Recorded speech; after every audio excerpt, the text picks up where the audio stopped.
قد بدأنا سلسلة الدروس، وبالأمس تناولنا وأخذنا الدرس الأول عن الألف اللينة، وبحمد الله قد عرفنا الألف اللينة.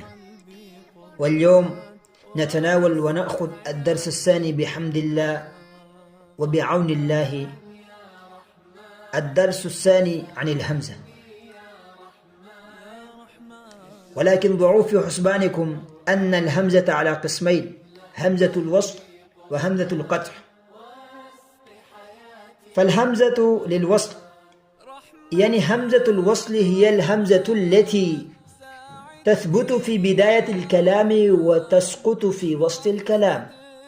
يعني هذه الهمزة همزة الوصل تثبت في بداية الكلام وتسقط في وسط الكلام.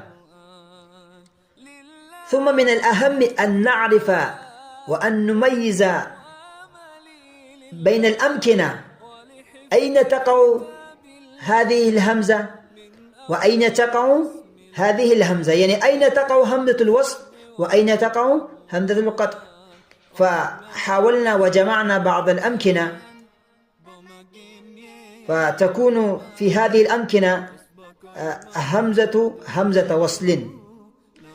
فإليكم الأمكنة. مواضع همزة الوصل: أولا الأسماء العشرة: ابن، ابنة، ابنم، اثنان، اثنتان، امرأ، امرأة، اسم، است، أيمن. فهذه هي الأسماء العشرة. تكون الهمزة في هذه الأسماء العشرة همزة وصل، يعني تسقط همزة هذه الأسماء في وسط الكلام وتثبت في بداية الكلام. مثلا نقول ابن، وحينما تقع هذه الكلمة في وسط الكلام فنقول وابن فلان، وابن فلان، وهكذا إلى آخره. وإليكم الموضع الثاني: أمر الفعل الثلاثي. أمر الفعل الثلاثي يعني تكون همزة أمر الفعل الثلاثي همزة وصل، يعني تثبت في بداية الكلام وتسقط في وسط الكلام. مثلا اكتب الدرس ثم احفظه. انظر هنا، هذه هي همزة الوصل.